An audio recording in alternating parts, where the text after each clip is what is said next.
para o meu PPT. Vocês estão conseguindo ver todo mundo?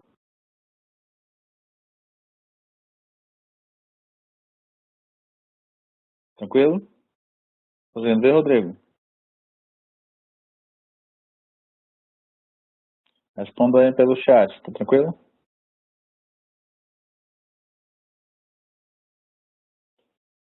Então, tranquilo. Aqui, quem quiser se conectar comigo através das redes sociais, né? Tem essa startup chamada About Me. Então, tem o About Me Barreto Lattes Freire. Tem todas as minhas redes sociais e todas as interações que a gente possa fazer. Tá aí, eu estou disponível, tá aqui o meu e-mail, né? E do site da Framework, que a gente hoje vai bater um papo sobre isso, né?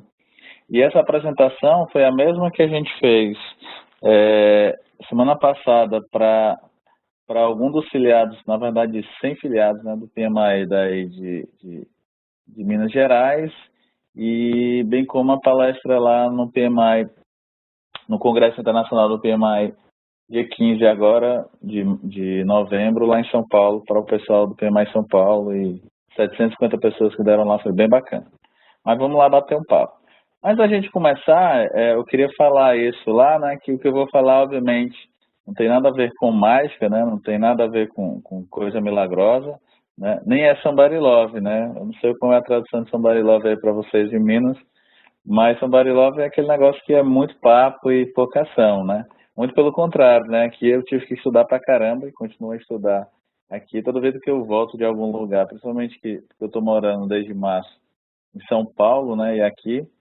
Então, quando eu volto e chego com mais livro, ajude se eu trouxer mais um livro para casa ou para a empresa, eu de fato não vou conseguir entrar, mas assim, a gente tem que estabelecer esse pilar muito bacana do acadêmico, né? Mas obviamente é muita prática, né? Muita coisa que a gente traz, muita perspectiva prática.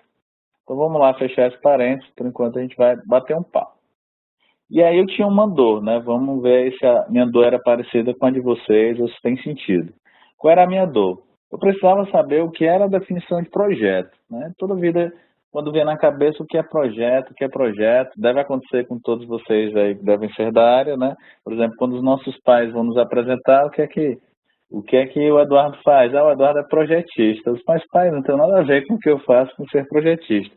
Por quê? O mindset, às vezes, tinha muito a ver com a questão técnica, né? Então, ou gestão de projeto tem a ver com tecnologia, ou com alguma coisa de engenharia, né? Então, tinha muito essa questão de ter esses dois exemplos.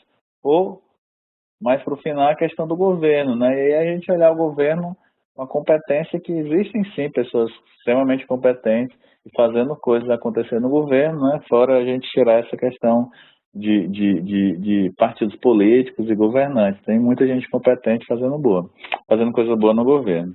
E eu chamo a atenção para vocês um mercado aí que se abre, né, que na verdade é bem carente daquilo que a gente faz, pessoal, que é o terceiro setor até o 2,5, né? O terceiro setor é o setor social, né? E o setor de fato 2,5 é o social business, ou seja, como é que eu posso, além de ajudar as pessoas, também ganhar dinheiro com isso, né? Então, isso é um mercado que tem projeto, eles já são acostumados a falar sobre projetos, mas eles têm muito fazejamento, né? E pouco planejamento, e muitas vezes isso acaba levando a entregar projetos que não atendem às expectativas dele, né? Mas será que era isso mesmo que eu estava atrás? Aí eu fiquei me questionando, né? Para mim um projeto era sempre uma porta que se abria, ou seja, uma oportunidade, ou seja, um cliente, ou seja, uma demanda que muitas vezes eu não sei o que é que tem do lado, né? Eu estou aqui no escuro, abre uma porta para mim e eu vejo sempre projetos como uma oportunidade, né? E aí quando eu coloco isso numa linha de tempo, a gente vai entender que projeto não é nada novo, né? O próprio gráfico gigante aí que o nosso querido Project utiliza, né, tem para lá de 140 anos, né? O PMI é em 69, né? A própria gestão ágil aí, que vem muito em voga para o pessoal de TI, tem 20 anos. Então, quer dizer, não existia nada de novo e eu continuava a ter aquela dor. Porque sempre eu olhava a gestão de projetos, né? E sempre eu fui doutrinado e acabei doutrinando em algum tempo os meus alunos que gestão de projetos era sempre algo que tinha a ver com muita burocracia, com muita documentação, mas também não era isso, né? E aí eu boto até esse diálogo aqui, que deve ser comum em alguns lugares, né? De um lado tá as pessoas que não conseguem entender o que de fato é o PMBOK, mas tem que seguir uma metodologia e preencher templates, e do outro lado a pessoa está de olho só simplesmente no cálculo, né? Então, a gente está fazendo algo que nem a gente mesmo acredita para entregar algo que de fato não agrega valor, né? E aí eu tenho um plano de projeto aí, por exemplo, espalhado de forma não visual, né? E aí o que acontece? Estamos nós lá, gestores de projetos, né, e as gestoras de projetos, com dores, né? E o que eu faço nesse cenário? As, as pessoas dizem que eu tenho que ter metodologia, as pessoas dizem que eu tenho que cumprir aquilo, mas de fato eu não continuo a não entregar os projetos conforme eu planejei, né? E aí tinha que ter uma primeira mudança, né, que é a questão dos nossos modelos mentais. O Peter Senge fala o seguinte, que as organizações, elas deixam de aprender, né? Elas deixam de aprender nessa perspectiva de evolução. Então, quando a gente é criança, por exemplo, a gente tem uma mente extremamente limpa. Quando a gente vai evoluindo como ser humano, essa mente da gente ela vai surgindo cheia de preconceitos, né? Que eles chamam os nossos modelos mentais. Então, o que acontecia? Hoje, o que a gente aprende, né? É sempre sobre novas ferramentas, novas habilidades, mas talvez, pessoal, ou na verdade na prática, pelo menos é o que eu venho fazendo nos últimos 4, 5 anos, o que a gente tem que mudar, de fato, é uma mentalidade, né? É a forma da gente pensar do que é excessivamente uma ferramenta. Por que isso, né? Porque nos dias de hoje acontecem coisas que a gente nunca tinha visto. Essa questão da acessibilidade e da sustentabilidade, né? Aí próprio em Minas, com esse desastre aí que aconteceu aí com a mineradora Samarco, né? Mas aí eu não tô pensando na questão da sustentabilidade, não só da questão da natureza, né? Mas sustentabilidade dos negócios, ou seja, a gente tem que fazer hoje coisas que nos tragam benefício como sociedade, né? E aí vem o discurso do desemprego, que está muito em voga aí, com essa questão da crise, né, entre aspas, aí. A gente está vivendo, obviamente, a gente está na crise aí há pelo menos 2 anos, né, agora está no auge aí da crise. E aí a gente tem que lidar também com a geração Y, que é essa nova geração que está vindo dominar o mundo, né? Eu tive a oportunidade de estar esse final de semana fazendo mentoria a convite do Ministério da Indústria e Comércio, lá no Inovativa TI, que é a principal, ou Inovativa TI não, Inovativa, que é o principal competição de startup aí brasileira, né? E aí o que eu brinco muito quando eu estou fazendo mentoria e fazendo avaliação dessas startups, pessoal, eu estou dizendo, eu estou brincando aqui, eu estou ajudando o cara que vai ser o meu próximo chefe, ou seja, o meu próximo cliente, o meu próximo demandante, né? E a gente tem que saber lidar com essa geração Y, porque eles têm uma causa, né? Eles podem não ter uma causa, mas eles têm uma causa. Eles querem, de fato, mudar o mundo, né? Então, isso está mudando completamente as regras de jogo de como a gente faz negócio, né? E os modelos de negócio também estão mudando, né? As formas de fazer negócio também estão mudando. E aí vem a questão da inovação, né? Por exemplo, ó, pegando o gancho lá do desemprego, né? Esse gráfico, pessoal, é bem bacana, que ele diz o seguinte, por exemplo, ó, aqui os 800 milhões de pessoas são as indústrias tradicionais, né? Quem trabalha em indústria, a indústria tradicional, a indústria da construção civil, eles são menos de 1 bilhão de pessoas, né? Então, por exemplo, 1,7 bilhões de pessoas estão trabalhando com serviço e 400 milhões de pessoas, né, ó, são os empreendedores. Juntando esses dois, eu tenho mais de 1/3 da população mundial, né, ou quase 1/3 da população mundial, que não tem crise. Quer dizer, o serviço ele só tem uma tendência a crescer. E esses novos empreendedores, eu estava reunido nesse final de semana lá em São Paulo com 500 pessoas, né? 500 novos investidores 500 novos empreendedores que eles estão com possibilidade de negócios reais ou já fazendo, espontâneo em negócios reais, né? E aí o que acontece quando a gente tem ideias novas na nossa organização? Sempre surge alguém ou surge algum local que vai perguntar para a gente, pô, vocês estão seguindo o processo? Tem equipe para isso? Isso está no retorno? Já existe no mercado? Mas calma aí, pessoal. É simplesmente uma ideia, né? A ideia muitas vezes ela vai nascer de forma fraquinha, etc. E a gente não tem logo a competência de entender aquela ideia, de tratar aquela ideia e de repente formatá-la para ver se ela vai sentido ou não. É mais fácil matá-la antes que ela surja, né? E aí o que vai acontecer, né? Sempre que surge um problema, né, a gente vai tratar como projeto. É sempre o que eu falo quando eu estou dando aula em MBA. MBA de projetos. Começa a aula. Vocês gostam de trabalhar problema? Ah, professor, não gosto. Então você vai trabalhar com outra coisa, não seja gestão de projetos, porque graças a Deus tem muito problema e graças a Deus tem nós todos com competência para resolver. E aí está o meu conceito de projeto. Ó. Projeto é um veículo que transporta uma ideia do conceito à realidade, né? Então, assim, alguém tem uma ideia, né? Alguém tem alguma demanda, ou seja, mas essencialmente é uma ideia e a gente tem que transformar aquilo em realidade, né? E aí vem a onda que todo mundo está falando, vamos pensar fora da caixa, fora da caixa, fora da caixa, etc, etc, né? Mas aí o que de fato é pensar fora da caixa, né?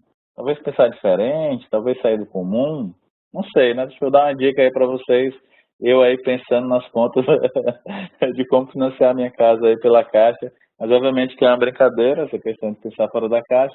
O pensar fora da caixa a gente tem que ter cuidado de tantas pessoas falar para que a gente não chute a caixa, ou seja, pensar fora da caixa é a gente tentar sair do nosso comum, né? Eu estou falando a gente mesmo, né? Quem tiver curiosidade sobre isso, vai lá no site da Framework, frameworkgp.com.br, e vai lá no blog, dá uma olhada num post que eu falei sobre vulnerabilidade.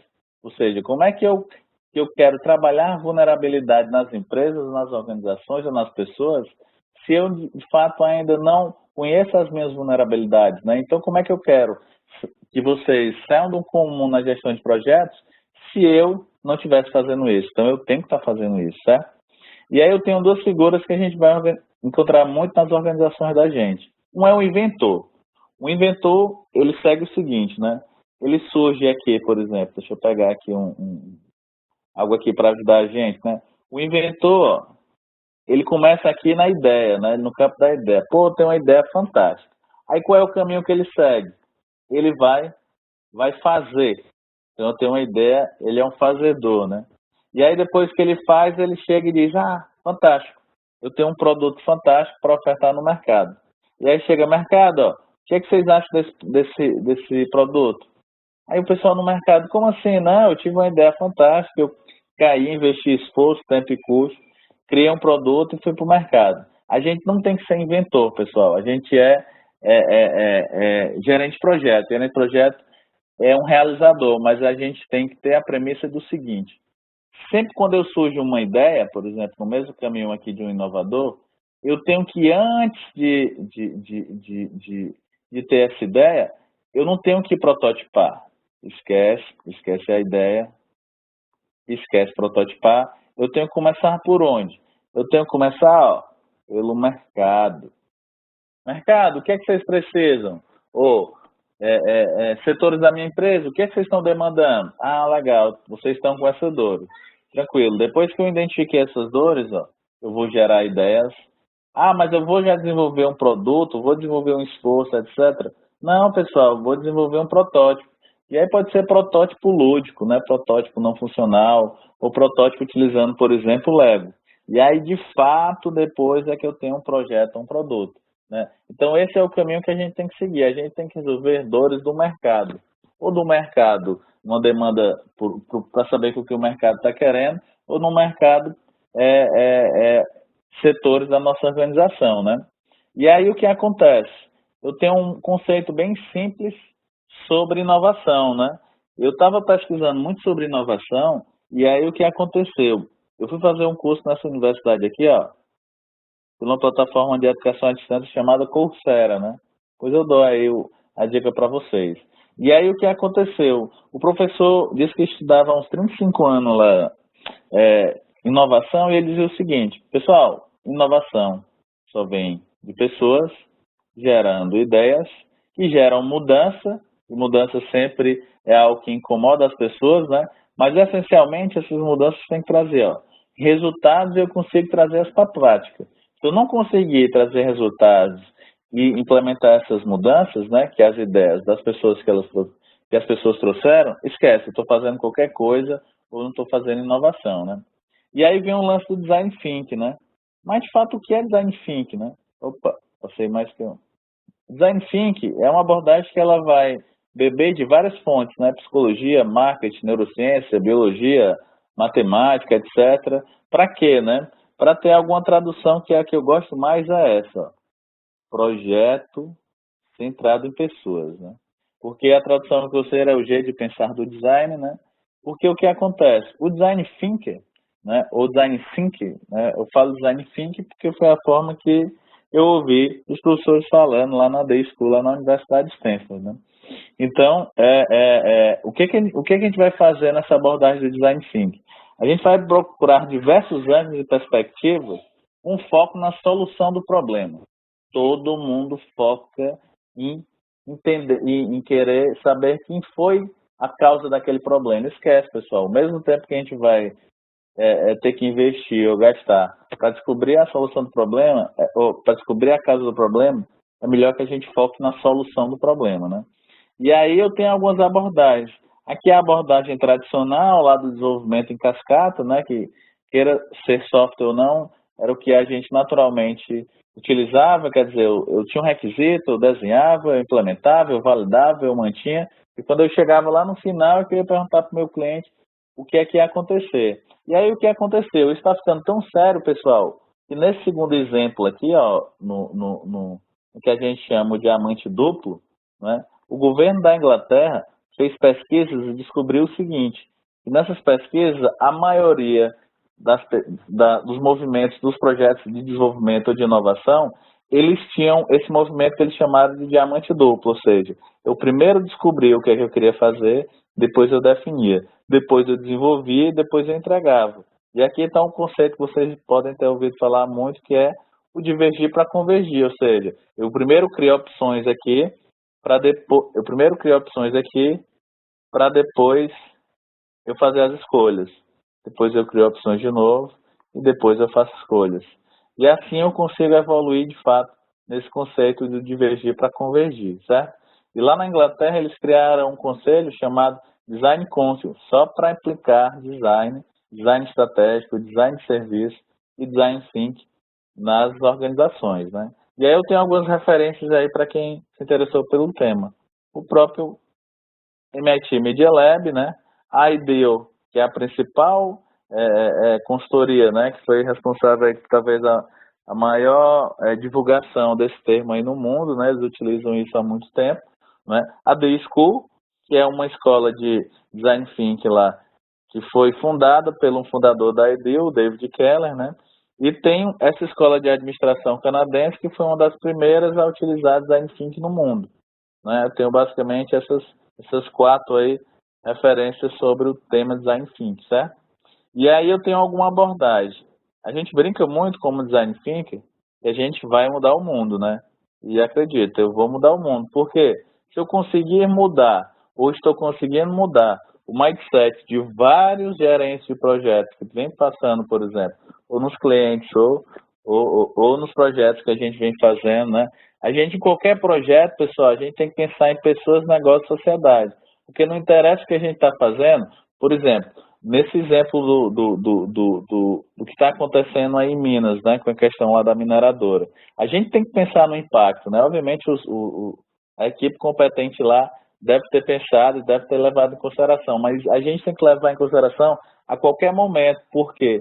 Porque o tipo de negócio hoje, a gente tem que ter ideia qual é o impacto social nisso. E para isso eu só consigo fazer isso se eu for empático, né? Ou seja, se eu tiver a capacidade de me colocar no lugar das pessoas, se eu trabalhar de forma colaborativa, se eu entender que eu tenho que experimentar, ou seja, eu tenho que prototipar isso, eu tenho que ser otimista, o otimista é de fato acreditar, pô, a gente é super capacitado, né? Eu tive o prazer de palestrar aí, por exemplo, em Minas, tem um cliente em Minas, tem um cliente aí em BH, tem um cliente em Montes Claros, é, é, é, e assim, o pessoal os gerentes de projetos aí de Minas, e tanto professores, etc. Né? Tanto que eu brinco, fiz um evento com o pessoal da PUC daí, e eu brinquei na palestra, eu disse, ó, eu gosto tanto de mineiro que eu acho que o mineiro é um cearense que passou pela Bahia, né? Então, ao contrário da gente que é muito agitado, né? Aqui cearense, vocês têm essa mesma pegada de gostar do conhecimento, de gostar de gente, de gostar de ver as coisas aplicadas. Então, tem essa grande perspectiva de ser um gerente de projeto diferente, né? E, obviamente, eu tenho que fazer isso de forma interativa, ou seja, eu tenho que fazer esse PDCA girar direto, né? Eu tenho que fazer isso girar constantemente, né? Eu tenho que fazer não deixar de ser empático, não deixar de ser colaborativo, experimental, otimista, interativo. Eu tenho que acreditar no que eu estou fazendo, né? Afinal, eu estou aqui, por exemplo, hoje foi um corre-corre aqui, o Rodrigo acompanhou. Eu estou fazendo esse webinar de casa porque eu mitiguei o risco de não chegar atrasado aqui para vocês, né? E aí, quando eu sou empático, eu de fato forço o meu cérebro a fazer o quê? A pensar do lado direito do cérebro, né? Ou seja, a pensar do meu lado criativo. A gente tem uma tendência por formações, né, de engenharia, de TI, etc., a sempre pensar em números, números, números. A gente tem que sair um pouco desse comum. De fato, eu trabalhar de forma colaborativa, né? Trabalhar a experimentação, ó, pessoal. Aqui, ó, é um exemplo de experimento, certo? Vocês estão vendo, uma sala de tomografia. Essa sala, eles tinham o seguinte, para qualquer exame de tomografia que você for fazer em criança, eles têm uma média de 80% das crianças que têm que ser sedadas. Aí tinha um engenheiro da GE, salvo engano, e esse hospital aí é em São Francisco, ele achou que, pô, desenvolvi o equipamento top of mind aí do mundo. Mas aí quando ele foi olhar, as crianças não queriam utilizar. Então eles reinventaram a experiência e a forma que as crianças foram fazer isso, né? E aqui de fato agora eles orientaram, reformularam, pintaram, e eles orientavam aqui as crianças a dizer o quê? Ó, agora você não vai mais fazer uma tomografia, você vai participar, os piratas estão invadindo, então as crianças ficavam quietinhas, né? O que aconteceu? De 80% de sedação caiu para 10%, pessoal. E aumentou, inclusive, os entrantes. Então, novas crianças e novos pais quiseram trazer aí 27.000%, se não me engano, o número de novas aquisições. Ou seja, simplesmente com coisas, pessoal, de pensar e entregar uma experiência para as pessoas, né? E aí o otimista, como eu falei, às vezes todo mundo aqui, no caso dessa imagem, né? Todo mundo está sorrindo, mas só de fato esse camarada aqui de amarelo é que de fato ele está acreditando que as coisas vão acontecer, né? E fazer interativo incremental, né? Aí pela questão do não ter a interação do PPT, né? Aqui por trás eu tinha colocado o Scrum, né? Que é simplesmente o quê? Fazer o nosso querido PDCA rodar, ou seja, a gente tem que fazer esse ciclo de melhoria contínua, tá rodando direto nos projetos da gente. Mas vocês devem estar se perguntando, pô, legal, o que é que isso tudo tem a ver com gestão de projetos, né? Então, eu vou para o primeiro ponto aqui, que é o mindset da gente como GP, né? Eu peguei essa frase desse futurista aqui, que é um dos caras que o Bill Gates, o Zuckerberg seguem. Ele disse o seguinte, há uns 3 meses atrás: como seres humanos, nós somos tendenciosos a pensar de forma linear, né? Como empresários, precisamos pensar de forma exponencial. Por que eu falei empresários? Porque se eu pegar alguma literatura, por exemplo, de fora, ou interagir com alguém de fora, o gestão de projetos é um empreendimento, né? Ou seja, eu sempre brinco que a forma e o mindset do gestor de projetos, ele está muito ligado ao empreendedor. A gente é muito bom em tirar do zero do um. A gente é muito bom em pegar uma ideia e entregar resultado, pessoal. A gente é muito bom. Não interessa se a gente está fazendo atrasado, a gente é bom nisso. A gente é bom. Eu adoro, eu e amo o que eu faço por isso. Eu adoro tirar do zero para um constantemente, né? Tirar ideias para a realidade. E aí eu adaptei uma frase para ele, né, dizendo o seguinte, ó: como gestores de projetos, nós somos tendenciosos ou fomos doutrinados, né, aí vai depender da escola que a gente tenha passado, né, a pensar sempre de forma linear. Não, o projeto é isso, tem que ter essa cadência, eu tenho que seguir 44 processos, etc, etc. Mas como empreendedores, a gente precisa pensar de forma exponencial. E mais ainda, como gestores de projetos inovadores, aí que a gente precisa, porque na crise o real agente de mudança das organizações é o gerente de projetos, né? E aí vem o nosso dia a dia. A gente sempre vai pensar como, né? Sempre demanda um escopo para a gente, né? Menos tempo para executar aquele escopo, a qualidade é sempre desconsiderada, né? Porque eu sempre tenho um orçamento menor para estar executando aquele projeto todo. Obviamente, isso não acontece nas organizações aí que vocês estão ouvindo, só deve acontecer nas organizações que a gente enfrenta, né? Mas o que acontece? Como design thinker, O nosso foco, pessoal, agora vai ser no projeto. Ó. Então, o que que eu quero? O cliente quer ir para a Lua. Show de bola, o cliente pega com a Lua. Mas aquele cliente, ele não tem dinheiro nem para ir de BH a Uberlândia, entendeu? Mas, cara, não interessa, deixa ele desejar. O cliente, pessoal, ele tem o dever e a obrigação de desejar. O problema é que a gente, como gerente de projeto, quando está lá o cliente falando os desejos dele, a gente está pensando, pô, esse cara não tem grana, pô, ele não vai conseguir executar, ele não tem um servidor, ele não tem terreno, etc.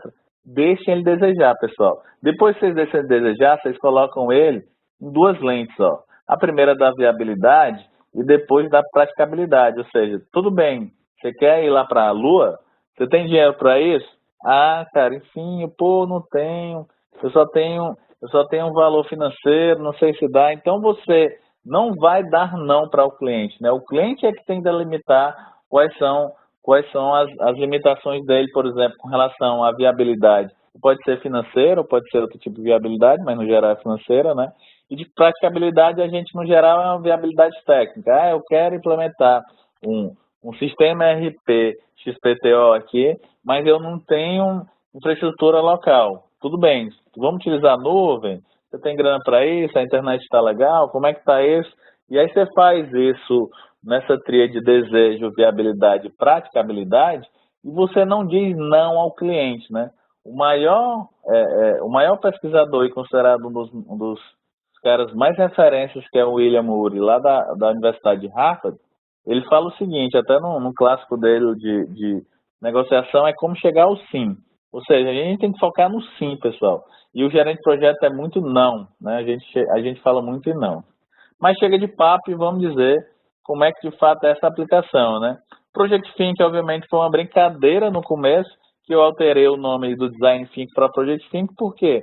Porque hoje alguns design thinkers, né, ou seja, pessoas que trabalham em design thinking, que aplicam isso, que são designers, eles estão começando a vir, ou procurar a gente, ou até fazer alguns workshops, porque o design ele tem muito processo criativo muito aguçado, mas a questão de estruturação, de transformar aquilo em realidade, quem tem é nós, gestores de projetos, né? Então, qual é a proposta? É a gente seguir um caminho de 5 passos, por exemplo. Onde eu começo da empatia, e aí eu posso utilizar ferramentas que talvez vocês já conheçam, né? Mapa da empatia, o mapa mental, né? Para quê? Para de fato eu entender os desafios e entender e me colocar no lugar das pessoas, né? Depois que eu fizer isso, eu vou gerar ideias e refinar ideias, né? No nosso já conhecido brainstorm, né? A partir disso, eu vou elaborar. Por quê?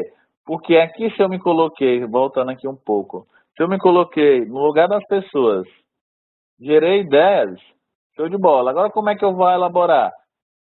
Como você quiser. Você pode utilizar, por exemplo, a nossa querida ferramenta aí do Zé Finock, né? O Project Model Canvas, que vai facilitar a sua vida. É o que eu sempre brinco. As pessoas não resolvem. O Project Model Canvas, por si só, ele não é um fim nele mesmo. Então, não adianta eu chegar para planejar com um projeto. Eu primeiro tenho que entender o que as pessoas fizeram, eu tenho que validar aqueles problemas, eu tenho que gerar ideias e aí sim eu tenho como desenvolver um projeto. Mas eu não trabalho com Canvas. Show de bola. Você pode utilizar, por exemplo, aí é um exemplo do método R, né, que é uma metodologia de fato baseada no PMBOK, né, para fazer preenchimento de termo de abertura, plano de custo, plano de aquisições, ou seja, alguma documentação de fato. Ou então eu posso utilizar o quadro lógico. O quadro lógico talvez seja muito conhecido se algum de vocês, os senhores e senhoras aí, terem trabalhado com projetos do BID, Unesco, GTZ, né? Ele é um quadro que foi desenvolvido na década de 50 lá pela Unesco, na verdade, desculpa, pela ONU, e eles estavam emprestando dinheiro para os países ditos subdesenvolvidos, né? E eles não tinham nenhuma ferramenta, eles precisavam de uma ferramenta simples e tal. É um quadro bem bacana aí, quem tiver curiosidade depois, nunca viu, de repente me manda e-mail aí que eu mando algum material para vocês. E depois, na hora da implementação, planejar as interações e trabalhar o aprendizado. Eu falo o seguinte, eu entrei em gestão de projetos, pessoal, por duas coisas. Por uma coisa que a minha mãe me ensinava lá no interior aqui do Ceará. Ela dizia sempre o seguinte, aprenda com os erros dos outros. E aí, quando eu vi essa questão da gestão de projetos, que eu vi lições aprendidas, eu achava, pô, fantástico. Mas aí, pessoal, vamos aqui levar na sinceridade. Às vezes é muito difícil a gente fazer lições aprendidas. E aí, se eu perguntar aqui a vocês, ah, mas eu faço. Ah, faz quando? Faz lá no final do projeto? Não, lições aprendidas você faz no dia a dia, né? E aí, para mim, é o maior bem da gestão de projetos, é o maior desafio de todos nós, eu estou também me colocando, certo? A fazer. E aí, para execução, eu posso utilizar a ferramenta aí do TACT PM, né, que é o Zé Finock está propondo essa evolução aí na questão da execução, usando o Lean, usando teoria das restrições, etc. Né? Vai até rodar um workshop agora em janeiro lá em São Paulo. Ou, basicamente, eu gosto muito de utilizar o nosso querido Scrum, que estava aqui representado por esse pessoal de Lego aqui fazendo as reuniões de Scrum. Eu depois do planejamento, utilizo o Canvas e na hora da execução, utilizo Scrum até para obras, pessoal. Obviamente que vai depender do tipo de obra, enfim.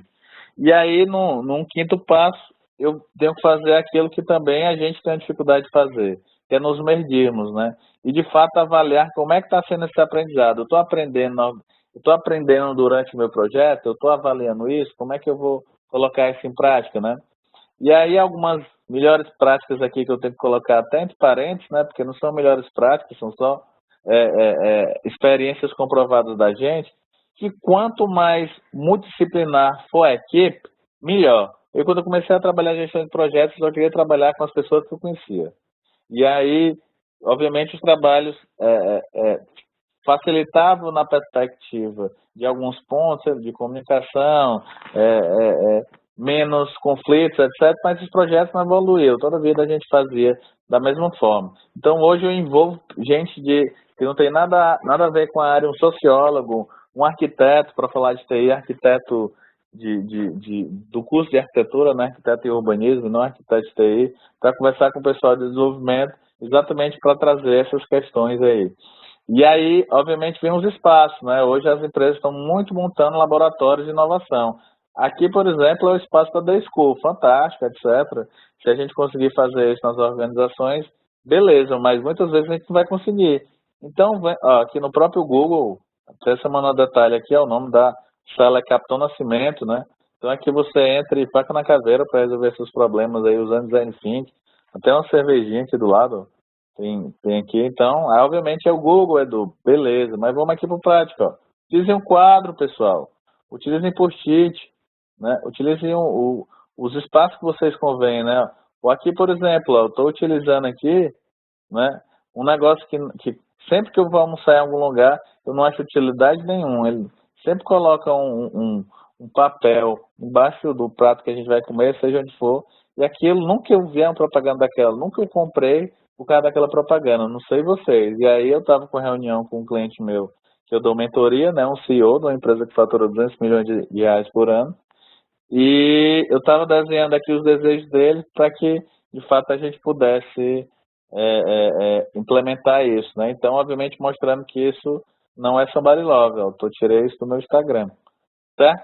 Ou utilizar simplesmente paredes e quadros, né? Canvas é quadro, então eu posso fazer canvas do que eu pensar e interagir com as pessoas utilizando as paredes. Aqui eu tenho alguns cases, ó, ficou um pouco ruim por questões da apresentação do Webex, mas hoje está para entender as pessoas aqui, ó. As pessoas estão planejando, elas estão utilizando o Lego como material lúdico para isso, né? A gente utiliza umas pitadas, não é efetivamente um curso de Lego Serious Play, mas como eu tenho amigos e alunos, inclusive ontem era para eu estar lá com o pessoal de pesquisa e desenvolvimento da Lego, que eles estavam lançando um livro em português, que é o livro de Lego Serious Play, não é? E aí eu utilizo alguma coisa, mas eu utilizo o Lego mais como formato lúdico da gente transformar os nossos protótipos em realidade. Então, por exemplo, mas é do Lego, etc., ninguém acredita. Tudo bem, tem uma grande empresa aí brasileira, que tem uma das sedes aí em BH, que utilizou o Lego para reinventar, né, um dos maiores eventos que eles têm aí do Brasil, né? E aí saiu a ideia de fazer um evento diferente utilizando o Lego, né? Não duvidem do poder do lúdico do Lego, de soltar a criatividade, né? E aí uma dica que isso obviamente é contagiante, né? O Rodrigo estava até brincando aqui, a Juju aqui, ela vê os leves aqui e os post-its aqui em casa, e quando ela vê, ela pega, e a Ju chama até ela de Maria Júlia Canvas, né? E aí eu queria abrir para dúvida, não sei se eu fui muito rápido, etc. Mas enfim, estou aqui à disposição para a gente interagir. Bom, Eduardo, obrigado pela apresentação. Vou abrir para as perguntas e as pessoas que tiverem perguntas para o Eduardo podem escrever no chat e aí eu vou abrindo o áudio um por um para que as pessoas possam perguntar diretamente para o Eduardo e a gente fazer essa parte de perguntas ao final.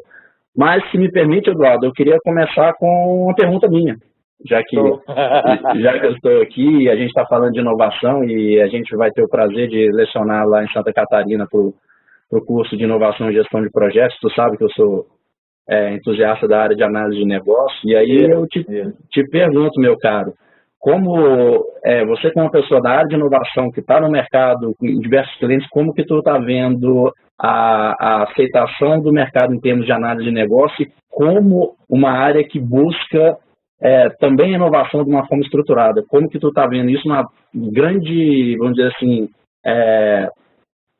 pergunta que eu tinha para te fazer há bastante tempo, ou seja, como tu vê análise de negócio e design thinking? O que acontece, né? Eu sempre brincava, eu sou administrador por formação, né? Minha formação é administração, vou fazer algumas pós e fazer mestrado em computação.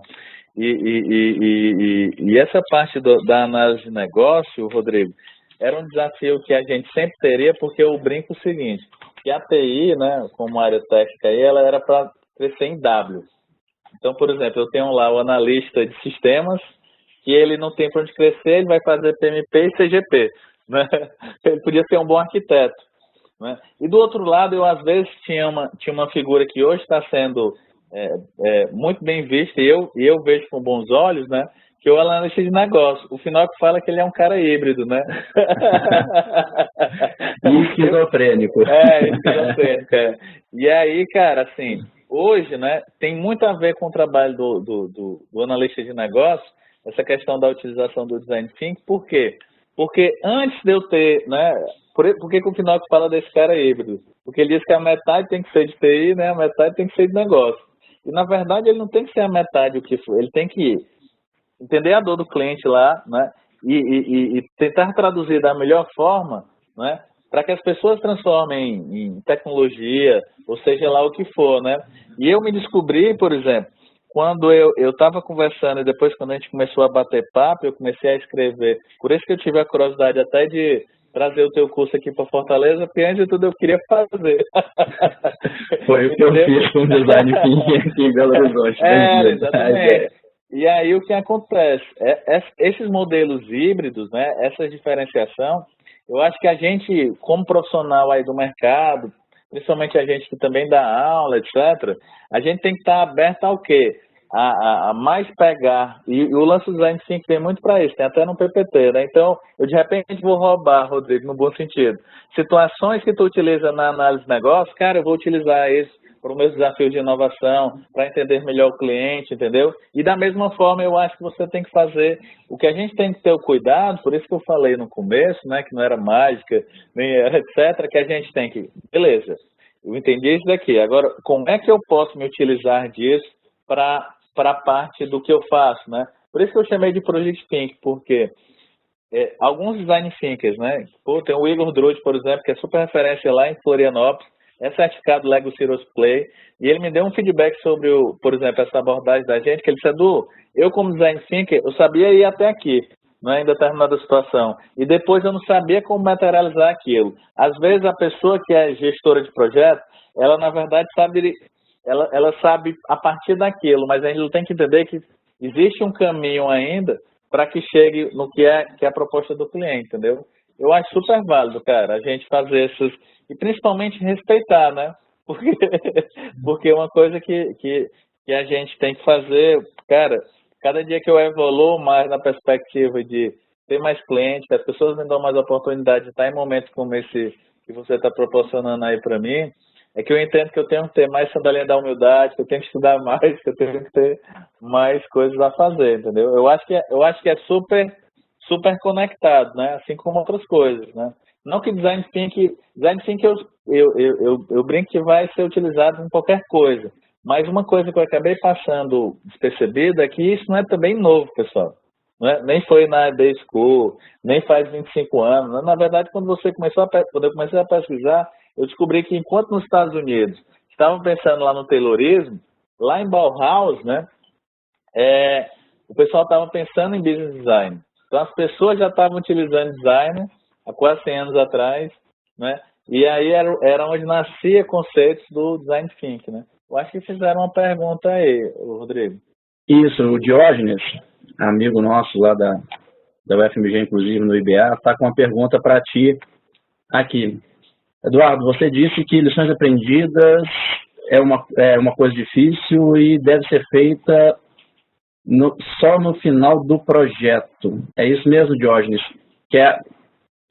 Não, eu acho que ele deve ter dito o seguinte, vamos ver aqui enquanto ele digita aí de novo, né? É porque eu disse que é uma coisa difícil a ser feita e a gente só faz no final do projeto. Né?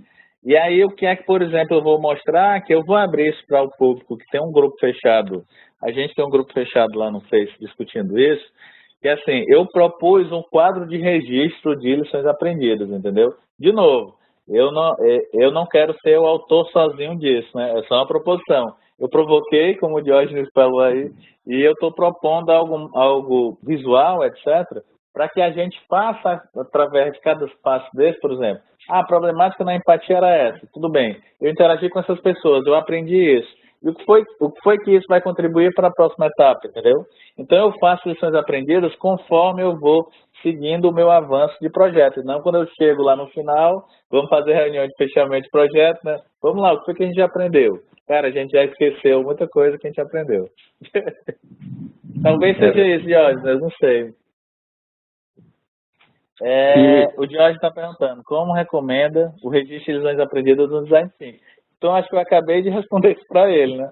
Eu recomendo, na verdade, no Design Thinking, ou no Project Thinking, ou em gestão de projeto tradicional, ou em Scrum, ou na tua vida, cara, tenta parar e registrar. O que eu estou fazendo, pessoal? Vou dar uma dica simples para vocês. Um dos pilares que a gente entrega é essa questão do sistema de informação com EPM, foi daí que eu acabei conhecendo o Rodrigo, né? Eu tinha dificuldade danada, né? E ainda tenho de novo. A gente tem que saber a nossa vulnerabilidade, né? E tem que saber isso para evoluir. Como é que eu vou fazer lições aprendidas? Pô, meus clientes não tinham EPM, etc.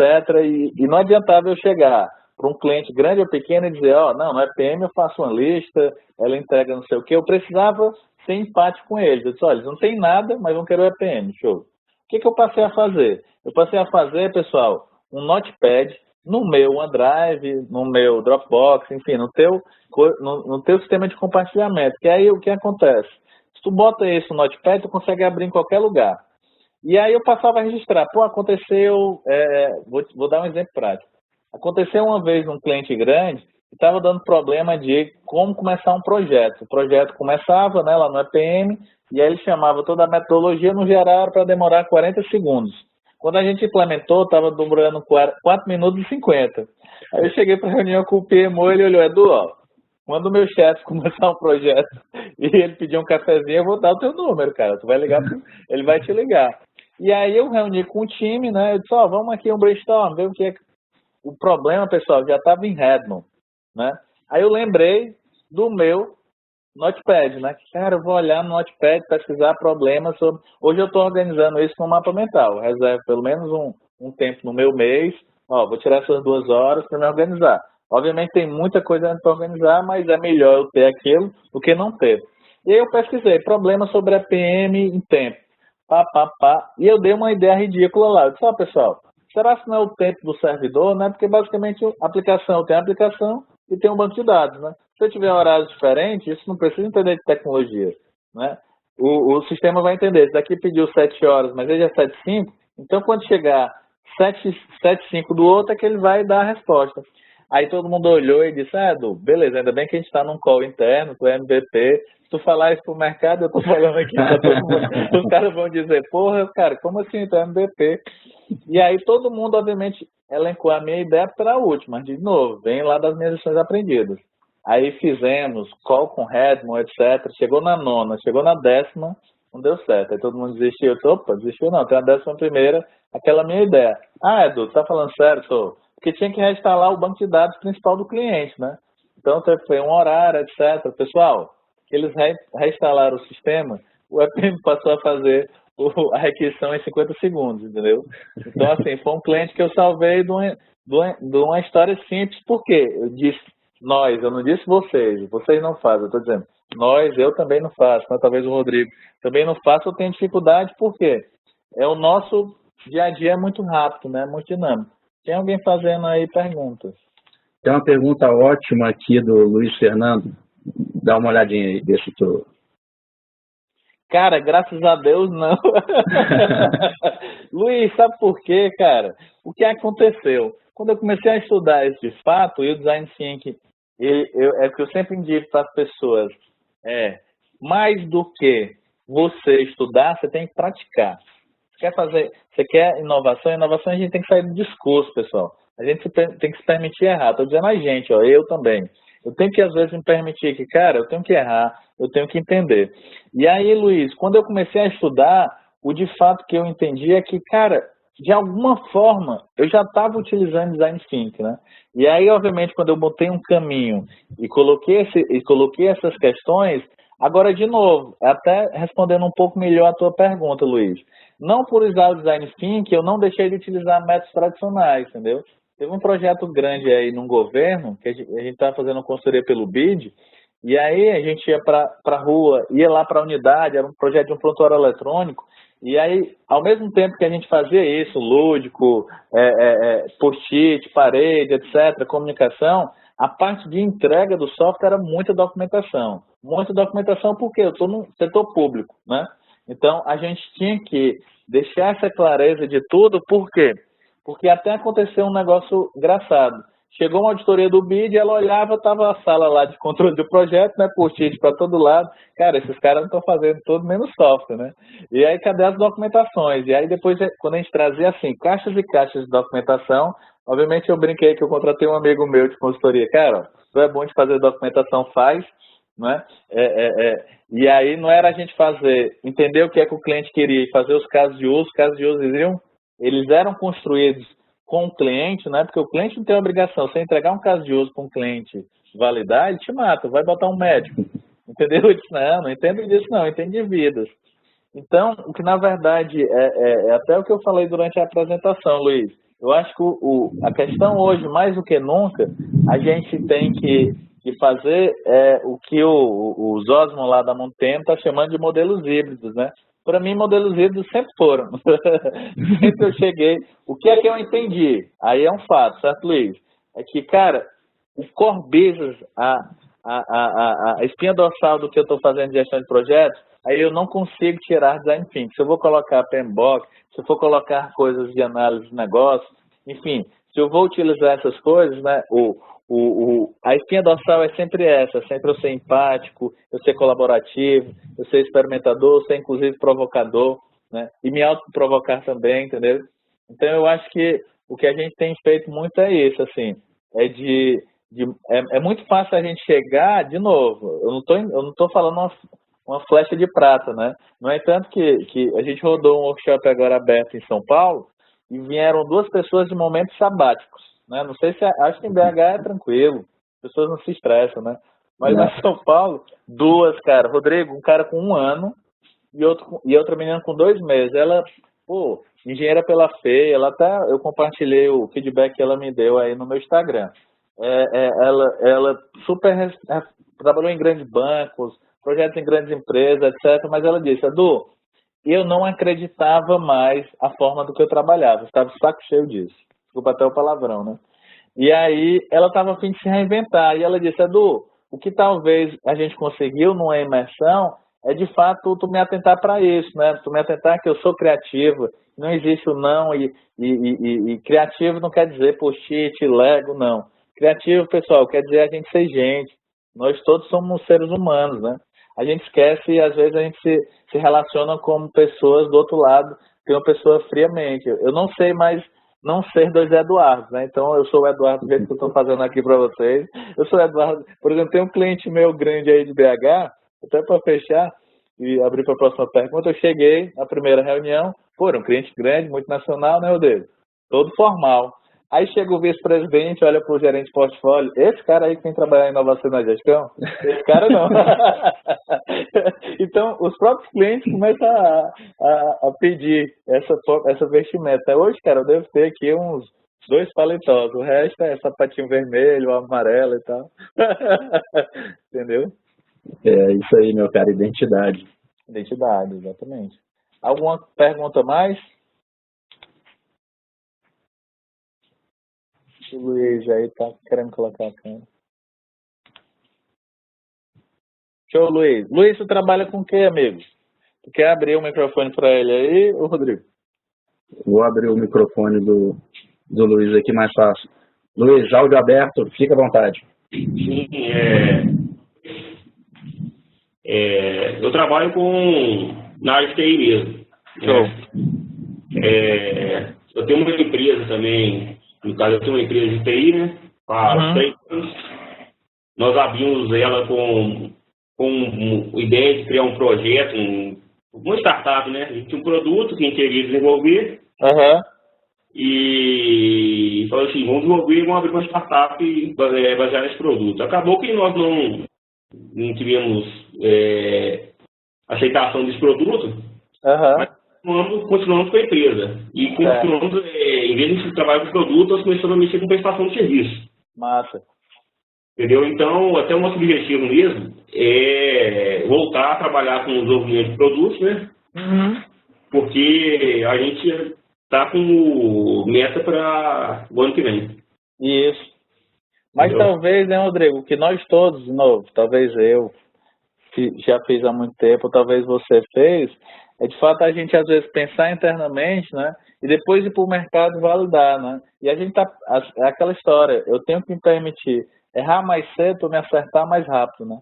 E aí, como a gente às vezes desenvolve produtos focados no entendimento da gente, a menos que a gente... Claro que isso pode ser um caminho, mas a gente tem que pensar em produtos extremamente disruptivos, né? Dá um exemplo aqui, por exemplo, um companheiro de vocês aí, o Thales Gomes, né? Que fez o Stax. Eu fiz um evento com ele aí em Minas, e aí depois a gente foi tomar uma cerveja, né? Com um bom mineiro e cearense, e comer um tira-gosto aí num barzinho, e aí ele falou assim, Edu, a primeira vez que eu apresentei minha ideia do Stax, o cara chegou e disse assim, rapaz, se essa tua ideia fosse boa, tinha nos Estados Unidos. Né? E o Thales disse que pegou aquele não dele, entendeu, Luiz? E disse, cara, eu vou provar esse cara. Quer dizer, o Stax hoje é uma empresa que vale $1 bilhão, entendeu? Então, melhor resposta do que essa, né? Eu acho que as pessoas duvidam muito, né, assim, da nossa ideia, porque enquanto é uma ideia só, a pessoa ninguém vê, não sente, então fica aquela dúvida. Mas eu acho que tem muita ideia boa ainda, né, muita coisa boa. Tem, cara, tem muita coisa boa, assim. E aí, pessoal, obviamente eu acabei virando um entusiasta da área de empreendedorismo. Por quê? Porque, como eu falei para vocês, empreendedorismo para mim, quem é o empreendedor, o intraempreendedor, quem é o agente de mudança é o gerente de projeto. Ele é que tira do 0 para 1 direto, 0 para 1 direto, 0 para 1 direto. E aí, foi aí que eu empreendi, né, cara? No ano passado, eu comecei a Framework há uns 5 anos, é a minha 5ª empresa, mas em 2013 aí todo mundo faturando e eu tinha outra empresa e levei um balão aí do meu sócio, né, lá Steve Jobs, chegaram lá numa reunião com o advogado, Edu tá fora, né, o que tu faz a gestão, a gente faz técnica, legal, menos R$200 mil na conta do Edu e tendo que reestruturar a empresa como um todo, né, e o que graças a Deus esse modelo colaborativo, que por exemplo, o Rodrigo é um parceiro da gente, né, é um modelo que de fato eu não só acredito, vejo, conduzo no processo de facilitação, mas também eu como empreendedor e empresário é o que eu faço, né? De novo, o Rodrigo, na teoria, um dos pilares dele, ele negocia as mesmas coisas que a FMU, entendeu? Mas obviamente ele não vai negociar da mesma forma, etc. E a gente tem que ser maduro, Luiz, para às vezes pensar, o Luiz está tá precisando de determinada demanda, sei lá, a própria implementação de PMO com EPM. Às vezes é muito mais maduro a gente atender junto você, entendeu? Conjunção de expertise e divisão de lucros, enfim, do que a gente seguir numa concorrência, porque você, Luiz, no final, quer o melhor dos mundos, né, cara? Então é o que eu tenho feito, por exemplo, aí tem uma empresa até também concorrente da gente, a BHS, não sei se tu conhece, acho que eles são software house, né? Que é do André, pronto, que é o André Xavier.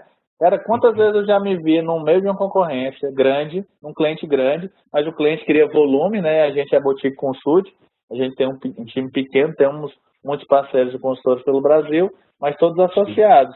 E aí eu ligava pro André, cara, tô no cliente tal, bicho, vamos fazer aqui um negócio junto, cara, pô, vamos embora, entendeu?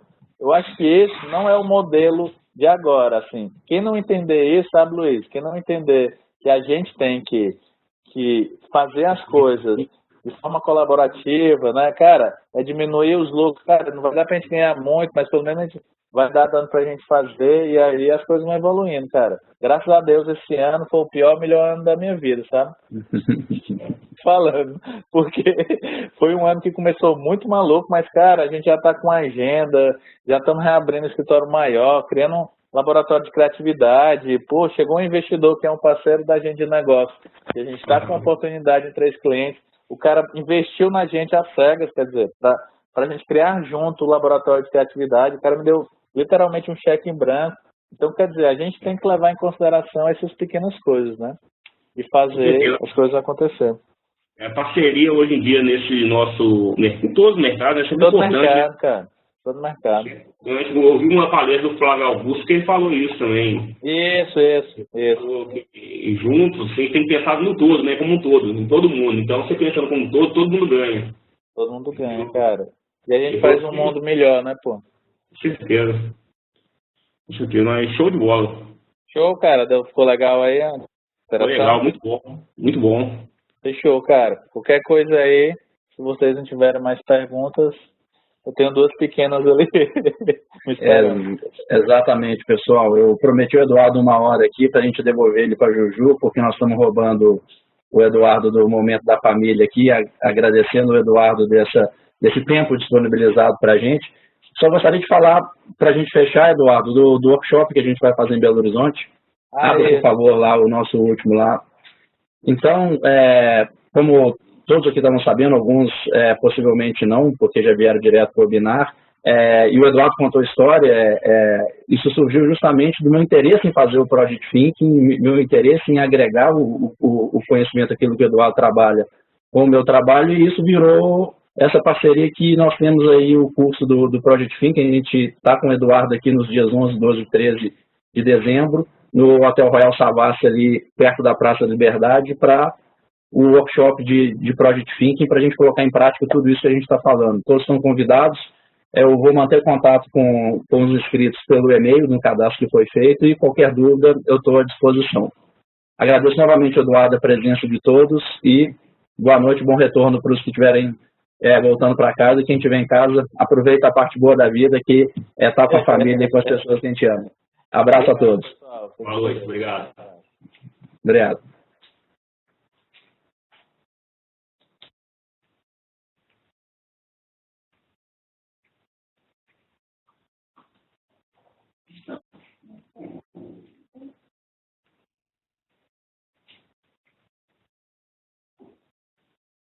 Conseguiu com a imersão?